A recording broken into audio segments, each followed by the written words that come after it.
I'll be joined by former RNC chair Ronna McDaniel in her first interview since stepping down as party chair. In full disclosure to our viewers, this interview was scheduled weeks before it was announced that McDaniel would become a paid NBC News contributor. This will be a news interview, and I was not involved in her hiring. That's Kristen Welker of Meet the Press on NBC Fake News apologizing for interviewing the former chair of the RNC. And NBC News is in free fall. They're imploding. They may self-immolate before the day is out. Hopefully they'll head over to the Israeli embassy to self-immolate. I like it that way. Happy Monday and welcome. This is the network that hired former CIA Director John Brennan.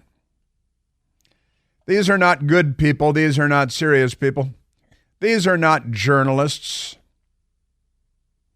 These are Democrat Party front groups, and it's a tragic reality, but nonetheless, just extraordinary stuff. And I want to get into this because there's so much to get to today with President Trump. Today's deadline for his $454 million bond. Bernie Madoff died in prison. His bond was only $10 million. But there were tens of thousands of aggrieved parties that he ripped off.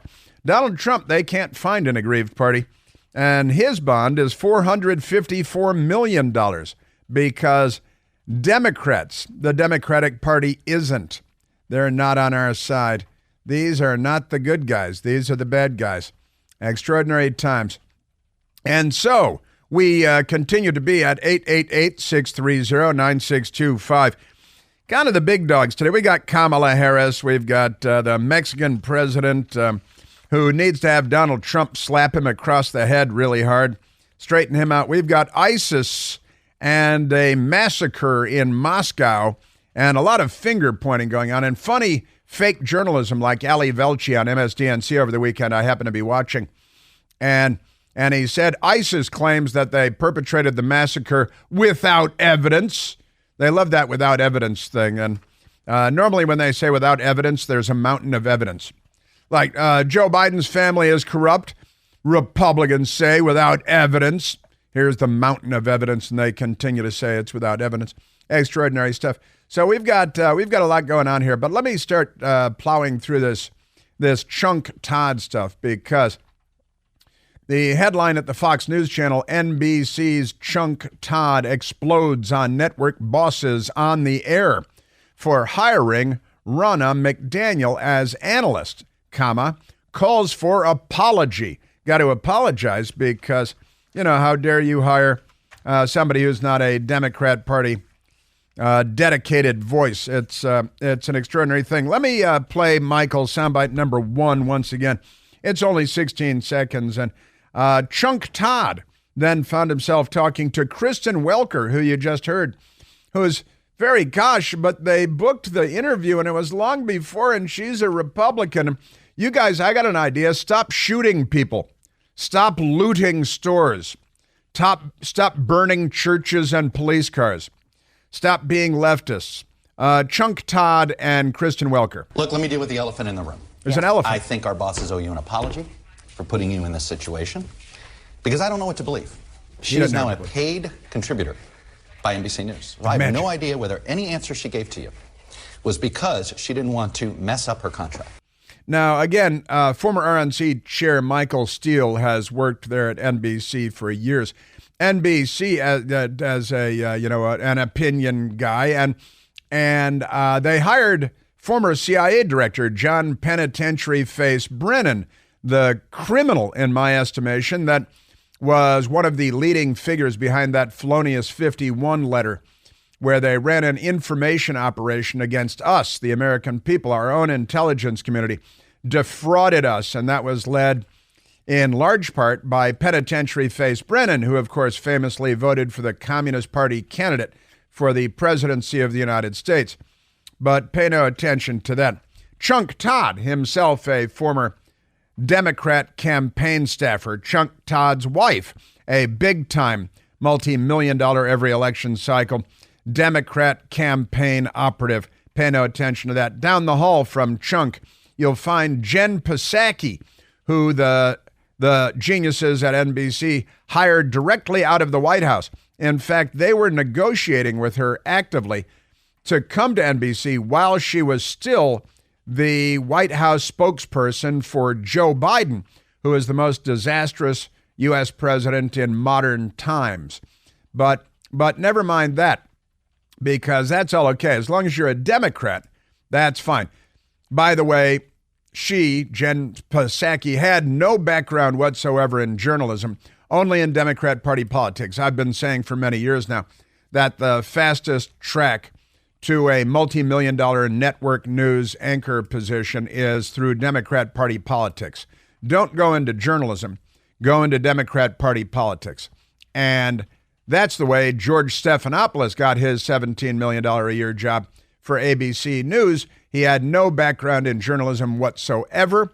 He was a Democrat Party operative on Capitol Hill, then the Bill Clinton presidential campaign, then the Bill Clinton White House. And he was one of the people leading the way, along with James Carville, who's still beloved by the American news media, who smeared all the women that Bill Clinton allegedly sexually assaulted, Juanita Broaddrick and Paula Jones, and the list goes on. And then, of course, there's the White House internship program under Bill Clinton. And George Stephanopoulos led the smear. It was the war room. And the war was against the women that Bill Clinton assaulted sexually. And George Stephanopoulos led the charge to smear the women that Bill Clinton had sexually assaulted, right? Just according to the women. Remember, believe the women and pound me too? That was all a lie. But these anchors, now let's go to CNN, where Jake Tapper, his first piece was a piece he wrote in the City paper in Washington, D.C., a local free paper that you find at your breakfast place. And it was about his date with Monica Lewinsky. Imagine that. What can you expect from that? And Jake Tapper then became a $1 million anchor at, I think he was at ABC, then at CNN. And Jake Tapper worked on Capitol Hill as a Democrat staffer. And then he's suddenly an award-winning journalist, because he went from a congressional office, the office of a woman Democrat, obviously from Pennsylvania, whose son married Chelsea Clinton, and whose husband was also a member of Congress, who went to prison for corruption. This is all fine in Democrat Party circles.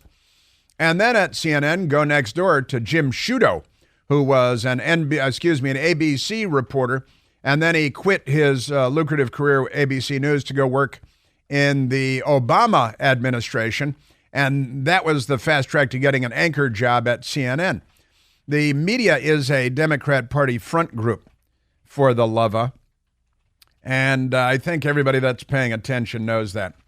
But Chunk Todd says to Kristen Welker that our management, our bosses owe you an apology because you had to interview Ronna Romney McDaniel, and that was so terrible. Now, what the radical left-wing extremists at Mediaite are reporting today, Ronna McDaniel will not appear on MSNBC. And again, Lawrence O'Donnell at MSNBC proudly yells that he's a socialist and that he's an extreme leftist, and he has a 1-hour show. Jen Psaki, with no background in journalism at all, just Democrat Party politics, hosts a 1-hour show, and that's no problem. But Ronna Romney McDaniel will not appear on MSDNC amid internal backlash over her hire at NBC News, according to Report left-wing Mediaites, and they all sleep together, so they know. So former RNC chair Ronna McDaniel may have inked a deal to appear as a political analyst on NBC News, but she is not welcome on sister network MSDNC, a new report revealed. According to the Wall Street Journal, MSDNC President Rashida Jones, I think she's in some cheap movies from the 1970s, isn't she? Has no plans to have McDaniel on the channel, citing people familiar with the controversy. Why is that controversial? I don't understand. Let's ask Rashida. Rashida used to be at the Weather Channel, but she's a black woman, so now she's the president of MSDNC. Turmoil has reportedly enveloped the left-leaning MSDNC newsroom following Friday's announcement that McDaniel had been hired as an on-air contributor for NBC fake news. The Wall Street Journal reported that there has been internal backlash over the hire, adding that a number of MSNBC anchors and producers have voiced concerns about McDaniel's ties to former President Donald Trump and $2.11 gas prices and 2% inflation and 2% interest rates and secure border and no war in Europe and no war in the Middle East. Oh, the terrible old days of Trump. I remember them well. And you guys, I remember, were burning cities down. The Democrats were from coast to coast, normalizing mob street political violence. But never mind that. And the RNC rolls in his efforts to challenge the 2020 election results. They have the former DNC chair, Terry McAuliffe, still challenges the election results from the year 2000 and the year 2004, saying that they were stolen. But that's okay. He's a regular on MSDNC. So that's what we've got going over there, and it's crazy. And Chunk Todd and Kristen Welker, and they reveal themselves again to be anything but journalists, right? Let's go to soundbite number 4. Soundbite number 4, Chunk Todd, yesterday on MSDNC, because they're very, very upset that the former RNC chair, member of the Romney family, the squishy, wishy-washy Republican Romney family, and how dare you? They're just completely out of the closet, bare naked in public, revealing themselves to be nothing other than Democrat Party operatives, Democrat Party apparatchiks. The propaganda apparatus of the Democratic Party includes NBC fake news and obviously MSDNC Chunk Todd. When NBC made the decision to give her NBC News' credibility, you got to ask yourself, what does she bring NBC News? And when we make deals like this, and I've been at this company a long time, you're doing it for access to audience. Sometimes it's access to an individual. Access to audience. And we can have a journalistic ethics debate about that. And Wow. I'm willing to have that debate. He's willing. If you told me we were hiring her as a technical advisor to the Republican convention, I think that would be certainly defensible. Yeah, if I were president of NBC, I'd fire Chuck Todd today, just because. Hey, Chunk, why don't you stay in your lane? Just be the dumb guy over here with the little Shakespeare in the Park beard and go home to your Bernie Sanders wife, to your multi-million-dollar Bernie Sanders house. The commies are sucking the lifeblood out of everything. And the Todd family, they've sucked millions and millions out as fake journalists. And then Bernie Sanders' campaign, his wife, Bernie Sanders' campaign, queen pin. Can't be a kingpin, have to be a queen pin. Amazing stuff. Now, Glenn Greenwald, who will self-describe as a liberal left journalist, and that's fine because he's an honest man and an honest journalist, and he's got a Twitter account, and as you might expect, I call it X. And he wrote, NBC negotiated a contract with Jen Psaki while she was White House press secretary, right? And that's true. She was working as the White House press secretary for a Democrat administration when NBC hired her, and they didn't want to be the last ones through the door to get Jen Psaki, who had zero journalism in her background. I'm making a zero with my left hand, my index finger, and my thumb. Zero journalism, right? Glenn Greenwald notes, ABC hired George Stephanopoulos directly from the Clinton White House with no journalism experience. Left out that Jen Psaki, no journalism experience. All these networks hire operatives from the U.S. security state. It never prompts this melodrama. They also, again, former CIA director, Communist Party voter, and a fraudster that tampered in our presidential election in 2020, John Brennan. They hired him, and all that's fine. CNN and MSNBC and NBC, they hire, the Peter Strokes the corrupt FBI officials and Justice Department officials, the corrupt intelligence agency officials, because the left is here. These aren't liberals by any stretch of the imagination. And the Politico playbook today, NBC McDaniel meltdown, the freakout at NBC News because she's not a fellow traveler, I guess. Very upset. 888-630-9625. Hey, it's Chris Plant. Excited to tell you about our July 2024 Listener Sea Cruise. We'll be sailing around the British Isles, visiting Scotland and Ireland. Please join us. Visit ChrisPlantCruise.com. All right, a bunch more on this madness at NBC fake news and the other ridiculous media coming up.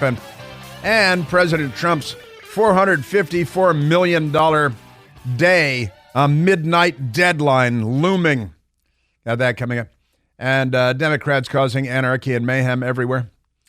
Right now, let's go to the telephones. Let's go to Sid calling from Los Angeles, California. El Cid, you're on the Chris Plant Show. Thank you, Chris. Good morning. Hey, good morning. I was thinking about Chuck Todd and his machinations. They do believe in. There are three types of free speech they believe in. That's left wing, more left, and extreme left. Everything else is disinformation or false information. So they do believe in free speech, and it's all left. Anything else is disinformation. You're 100% right. They fight against free speech. They're an anti-free speech party. The Democrat Party is. They're anti-First Amendment. They're against your right to freely practice your religion in public as well. You should hide that from everyone. They target with the FBI Catholic churches, for example. And, there have been more than 300 Catholic churches attacked since a Democrat clerk in, I believe, Sonia Sotomayor's office in the Supreme Court leaked that abortion decision. 300 Catholic churches have been attacked, and some have been torched and, vandalized and all kinds of nasty stuff. And I don't believe the FBI has launched an investigation at any of that. I don't think they've arrested anybody for the attacks on the churches, but the FBI is targeting Catholic churches. And if you're a high school football coach, you want to take a knee and say a prayer after a football game because your kids didn't get hurt, then the Democrats will take you all the way to the Supreme Court fighting to deny you that right. Honestly, they're an anti-First Amendment party. And you're right, there are three kinds of speeches. Sid, left, far left, and extreme left speech. Anything else than that, they label disinformation and misinformation, and they want to bring the force of government to hobble your ability to speak in public. The left.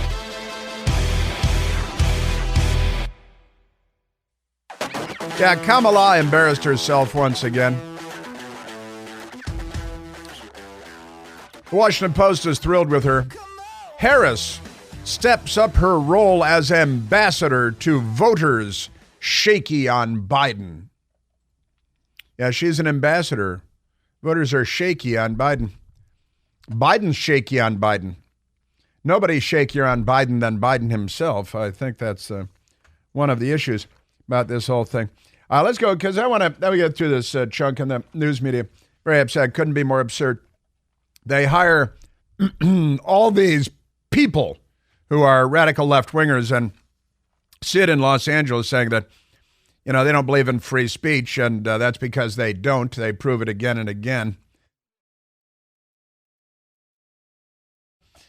I know last week, who was it we were talking about? It was another Democrat who was talking about how the Democrat Party is anti-free speech. And it's, again, a lifelong Democrat. They say, the Democrat Party's become the party of crushing free speech, trampling free speech, because that's what they do. They're it was Jonathan Turley, that's right. In his, he wrote a piece, and he talked about how he grew up in a Democrat family in Chicago, a lifelong Democrat, and how the Democrat Party is no longer the party of free speech. They're the anti-free speech party, and that's because I'll help Charlie with this. They're not liberals, they're the left, and the left is is anti-free speech. Liberals are pro-free speech.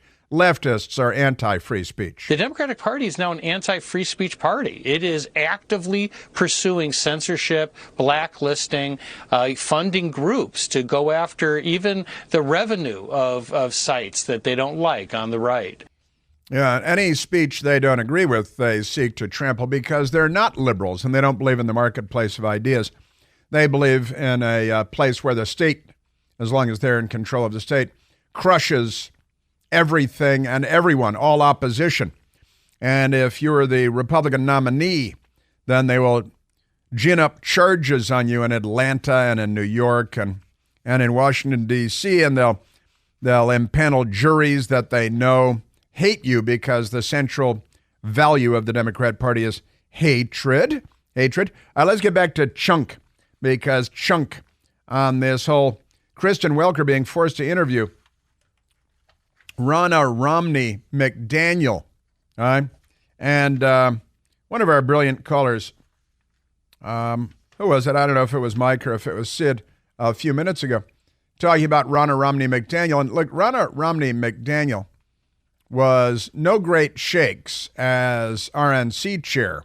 Now, that's kind of a generous thing to say. She is the niece of Mitt Romney, of Mittens Romney, right? And her grandfather was George Romney. George Romney was the governor of Michigan, Republican governor of Michigan long ago. And he ran for president, I think, in 1968 or something. But as RNC chair, Ronna, she's kind of perfect for NBC fake news. While she was chair of the RNC, the Republicans lost 8 governorships across the country. The Republicans lost 4 seats in the Senate, and the Republicans lost control of the Senate. The Republicans lost 20 seats in the House of Representatives, and the Republicans lost the presidency of the United States of America. So it sounds almost like she is a Democrat Party operative inside the RNC machinery, which should make her perfect as a Republican for MSDNC. Just amazing. She never had a successful election cycle for the Republicans while she was RNC chair. And so that is not great. Not great, I got to say. She was chair of the RNC from 2017 until 2024. And she stepped down when Donald Trump effectively secured the nomination just weeks ago. Then NBC hired her, and they're apoplectic over at NBC because they like to constantly prove that they're not journalists, that they're just party operatives. They should be wearing armbands and wearing hobnailed boots so you can hear them coming down the hallway. Click, click, click, click, and they can click their heels together because they're not on the side of democracy. They're not on the side of the Bill of Rights, the Constitution, the United States, capitalism. They're not on the side of anything good. But somehow they all get quite wealthy, the Chunk Todds and his wife. Yes, sir. And again, they hired Michael Steele, former RNC chair, who's proved to be a pretty good fit. I always liked Michael Steele personally. He used to come into this very radio station where I sit now.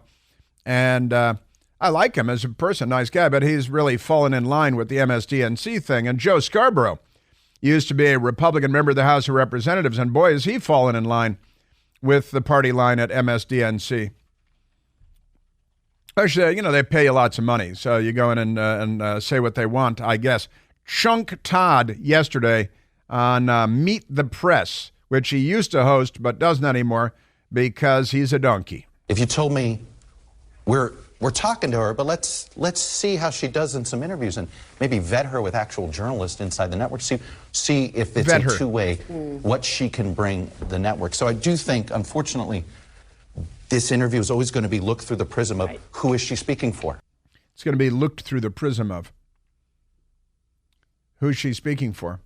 Well, she's supposed to be a Republican voice who has failed again and again as RNC chair, who comes from the Mitt Romney wing of the Republican Party, which is pretty close to being the Democrat Party. And you'd think that'd be a pretty good fit. Now back to Chunk Todd with Kristen Welker, who, poor put upon Kristen, had to interview Ronna Romney McDaniel and talk to her about things. And it was a limp and uninteresting interview that nobody cared about. This is what became the news instead of Kristen Welker's interview with their brand new RNC chair hire, Ronna Romney McDaniel. I think you did everything you could do. You got put into an impossible situation, yeah, it was booking impossible. This interview, and then all of a sudden the rug's pulled out from under you. No. You find out she's being paid to show up. It's unfortunate for this program, but I am glad you did the best that you could, and that's why the three of us are on here to try to bolster that editorial independence. What a joke. What a complete joke. What a fatuous numbskull is Chunk Todd. Boy, this morning on MSDNC, they wake up with Mo Yarbrough and his semi-inflatable flotation device of a third wife, Mika Brzezinski. And they, too, are very upset. And there are articles all over the place that Joe Scarborough is very upset that he wasn't consulted. Now, Chunk Todd said that he was upset that he wasn't consulted. Well, you're not an executive. You're not the president of the network. That's not your lane. You're not in charge of that. You just sit there and toe the Democrat Party line. And and by the way, it's very insulting because the woman who is the president of MSDNC is a black woman, a woman of color. And for Chunk, who is one of the whitest people ever born, to criticize a woman of color, WOC, who is a network executive, and NE, because they got to abbreviate everything, right? WOC, NE. And just amazing stuff. Your Democrat Party. And I do appreciate the fact that Glenn Greenwald is pointing out, as I am fond of pointing out, George Stephanopoulos at ABC, hired directly from the Clinton White House after smearing all those women that Bill Clinton allegedly sexually assaulted, but believe the women. Pound me too. And that's fine. And CNN has Jake Tapper, Democrat staffer. And then next to him, of course, Jim Sciutto, Obama White House official. And all of that is fine. But if you hire RNC chair and Romney family member, then you're in big trouble. This morning on Mo Yarbrough on Joke himself with the flotation device. We've been inundated with calls this weekend, as have most people connected with this network, about NBC's decision to hire her. We learned about the hiring when we read about it in the press on Friday. We weren't asked our opinion of the hiring, but if we were, we would have strongly objected to it. We would have strongly objected. Who cares? I mean, I know your job is to give your opinion, but have you noticed that like 112,000 people watch? That's the population of one city block in Manhattan. Just amazing. And then the flotation device decided to weigh in. To be clear, we believe NBC News should seek out conservative Republican voices to provide balance in their election coverage. Well, that's not her. But it should be conservative Republicans, not a person who used her position of power to be an anti-democracy election denier. And we hope NBC will reconsider its decision. It goes without saying that she will not be a guest on Morning Joe in her capacity as a paid contributor. It goes without saying she will not be, because now, how about Terry McAuliffe, because he still denies the 2000 election and says it was stolen. He still denies the 2004 election, says it was stolen. How about Hillary Clinton, who said that the 2016 election was stolen, and no one has asked her to update that or correct that because they're fine with that. And you have Stacey Abrams on the show because she still denies, 2 gubernatorial elections. She thinks she's still governor. She's delusional. Will you have her on? Of course you will. Remarkable stuff. Now, we're going to move on to the Trump money. This is, look, our news media is the most hypocritical news media in the history of our country, certainly. And they're not a legitimate news media. NBC News is not a legitimate news organization. Mika is not a journalist. Joe Scarborough is not a journalist. Chunk Todd is a Democrat and not a journalist. Don't kid yourself. George Stephanopoulos has a little more polish than these other people, but he had never had any journalism in his background before he was hired by ABC News to sit on a set and toe the Democrat Party line. He still lies about Paula Jones and Juanita Broaddrick and Monica Lewinsky, but I've met all three of those women, by the way, and some of them I knew better than others. I knew Monica Lewinsky very well, and no, just in a work environment, and I've met and spoken to Juanita Broaddrick and to Paula Jones, and the bad guy here is Bill Clinton. Not all the women, but the Democrats and George Stephanopoulos made all the women into the bad guys because they must be destroyed if they're a threat to Bill Clinton and the Democrat Party's political power. That's your Democrat Party. Extraordinary. Man, oh man. Okay, I think we have, should get one more phone call, and I want to get into President Trump, and today is the big day, $454 million with a midnight deadline. And he's got to cough up the money. Otherwise, they're going to start burning buildings down or seizing them or whatever they're going to do. With this radical Letitia James, who is a radical and an extremist and a racist and a sexist. But when you're a Democrat, all of that is okay because of the information dominance and the media dominance of the Democrat Party. Let's go to the telephones. Let's go to Randy calling from the great state of Illinois. Randy, you're on the Chris Plant Show. Love your show. Thank you, Randy. Hey, why doesn't Trump supporters, not the political people, stand up and say something in New York to get this ridiculous fine out of the way? I mean, I can't believe, is everybody just scared to stick their nose up and say something because they might get it, somebody might do something to them if they do it? I mean, I don't understand all them people that support him, but now you don't hear nobody saying nothing.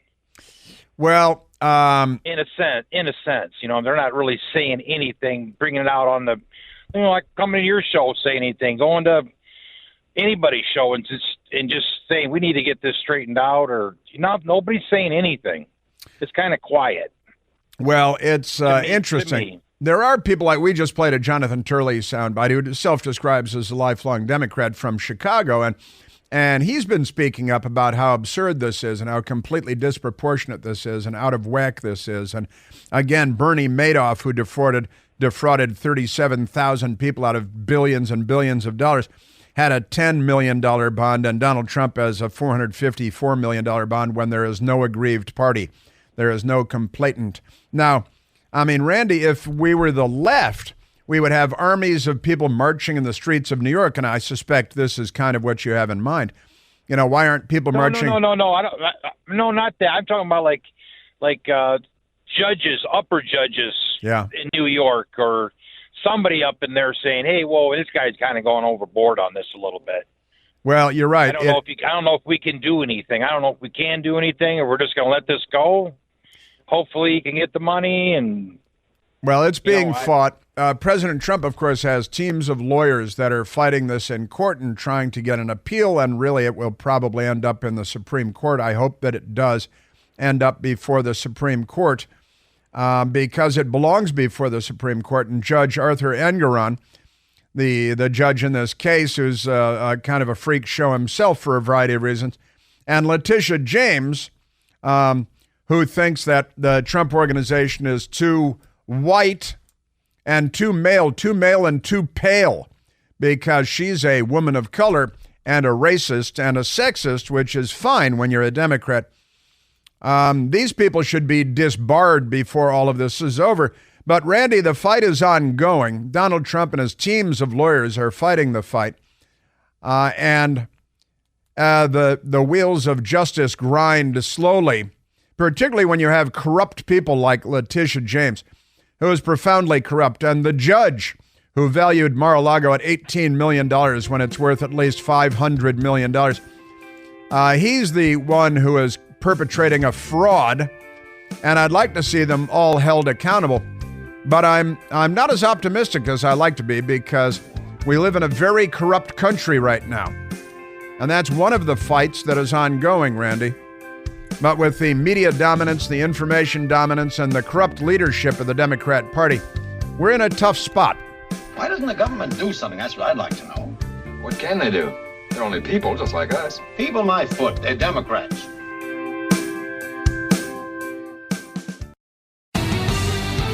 Now, I want to get to the massacre at the theater in Moscow and all the lies swirling around that. It's pretty amazing. But this is an amazing one. President Trump used the word bloodbath at a political rally a while back, and the news media has turned it into another fake storyline, another fake narrative, just like Russian collusion and Hillary Clinton's political dossier and all kinds of, he said there's going to be a bloodbath in the United States. He's declaring civil war. The Democrats are declaring civil war. And naturally, they're going to accuse you of declaring civil war. Now, the media turned the whole bloodbath thing into a fake, a fraud, right? But get a load of this. The people at Google, because it's about information dominance of the left, right? The people at Google changed the definition of the word bloodbath. When you Google the word bloodbath, it used to explain, the second definition was that a financial bloodbath, a financial catastrophe or calamity, a bloodbath. That was the second, and it still is in Merriam-Webster's dictionary. I went and looked it up yesterday because my best girl clued me into it. And the people at Google, they changed it because the Democrat Party, and this is right out of George Orwell's 1984, by the way. It is absolutely directly out of 1984 by George Orwell. Amazing stuff. The Google people, headline, Google changes definition of, quote, bloodbath, end quote, following Trump rally. And they don't want it to be what Trump said it was. So they, in their totalitarian, Soviet-style, science fiction, George Orwell way, they just eliminated the second definition.